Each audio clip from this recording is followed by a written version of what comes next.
जवाबी एक्शन के डर से पाकिस्तान में हाई अलर्ट। पहलगाम अटैक पर पहली बार बोले रक्षा मंत्री ख्वाजा आसिफ। जम्मू कश्मीर में हमले के बाद जिस तरह प्रधानमंत्री नरेंद्र मोदी और गृह मंत्री अमित शाह एक्शन में आए हैं, पाकिस्तान में खलबली मची हुई है। आज की रात वहां की सरकार और सेना ठीक से सो नहीं पाई। खबर है कि पाकिस्तानी एयरफोर्स यूनिटों में को बोर्ड के करीब तैनात किया जा रहा है। पूरा पाकिस्तान हाई अलर्ट पर है। उन्हें भारत के जवाबी एक्शन का डर सता रहा है। पाकिस्तान से जिस तरह की रिपोर्टें आ रही हैं, उससे साफ है कि कम से कम 26 निर्दोष लोगों की मौत के बाद पड़ोसी मुल्क को डर है कि भारत आतंकियों के खिलाफ सैन्य कार्रवाई कर सकता है। इस बीच पाकिस्तान के रक्षा मंत्री ख्वाजा आसिफ ने पहली बार इस हमले पर बोला है। उन्होंने भारत के कई राज्यों का नाम लेते हुए इस हमले को घरेलू समस्या की तरह बताने की कोशिश की है। हालांकि दुनिया पाकिस्तान की इस हरकत को समझ चुकी है। यह कोई नई बात नहीं है। पाक रक्षा मंत्री ने कहा कि पाकिस्तान का इस हमले से कोई ताल्लुक नहीं है। ये सारी घरेलू चीजें हैं। ये भारत की रिसायतों के भीतर से ही हुआ है। ख्वाजा आसिफ ने आगे कहा, भारत की रिसायतों में बगावतें हो रही हैं। एक नहीं, दो नहीं, दर्जनों के हिसाब से। नागालैंड से लेकर कश्मीर तक, मणिपुर में, साउथ में, छत्तीसगढ़ में दिल्ली की हुकूमत के खिलाफ बगावतें हो रही हैं। ये होम ग्राउंड है। लोग अपना हक मांग रहे हैं। पाकिस्तान से खबर है कि सीमा के पास वायु सेना को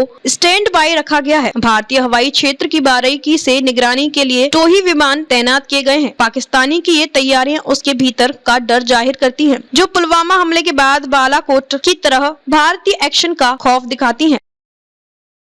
जैसा कि आप लोग जानते हैं कि कल पहलगाम में व मीडोज में दहशतगर्दों ने, टेररिस्ट ने उस माउंटेनियस एरिया में वहां पर इंडिस्क्रिमिनेट तरीके से और मजहब पूछकर उन्होंने मासूम लोगों को वहां पर उनका कत्ल किया है।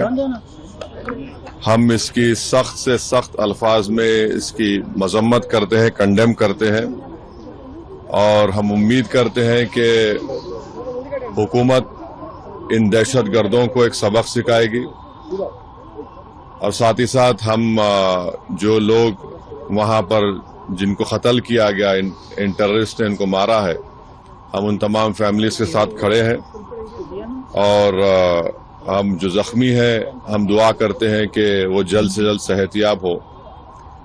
दूसरी अहम बात यह है कि ये एक इंटेलिजेंस फेलियर भी है और हुकूमत को, नरेंद्र मोदी हुकूमत को देखना है कि उनकी डिटरेंस पॉलिसी कितनी कामयाब हो रही, नहीं हो रही है।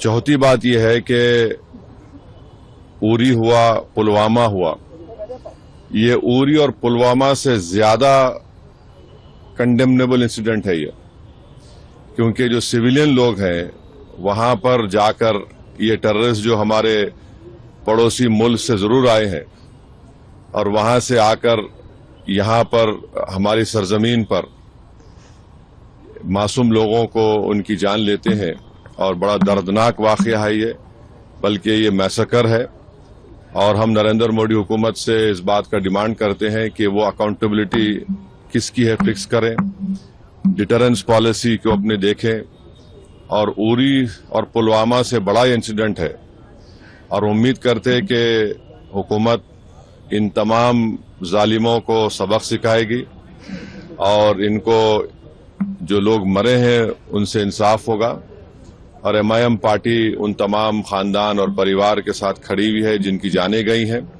और जो जख्मी है हम ये मुतालबा करते हैं, डिमांड करते हैं कि जल्द से जल्द उनको जो भी वहां पर तिबी इमदाद या मेडिकल फैसिलिटी जरूरत है उनको पहुंचाई जाए। और ये कंडेमनेबल इंसिडेंट है। इसमें कश्मीर में टूरिज्म इंडस्ट्री को बहुत बड़ा इससे नुकसान पहुंचाने की कोशिश की जा रही है और ये टेररिस्ट जो आए हैं पड़ोसी मुल्क से, इनका एक ही मकसद है कि टेरर फैलाया जाए, मासूम लोगों की जान ली जाए और ये इनका एक तरीके से वहां से आना यहाँ पर हमारी सरजमीन पर और आकर इस इलाके को चूज करना, क्योंकि आप टेरेन आप देखेंगे पहलगाम में वो मेडोज जो है वहां पर घोड़े के ऊपर जाना पड़ता है आपको, ऐसा रोड भी नहीं है। तो ये बड़ा ही दर्दनाक और तकलीफदेह बात है और गवर्नमेंट ऑफ इंडिया और नरेंद्र मोदी सरकार से हम यही कहते हैं कि ये उरी और पुलवामा से ज्यादा खतरनाक और दर्दनाक है और जितना जल्दी हो सके गवर्नमेंट उन परिवारों को से इंसाफ करे और हम तमाम कंडेम करते हैं और उम्मीद करते हैं कि हुकूमत इस पर एक स्ट्रिक्ट एक्शन लेगी।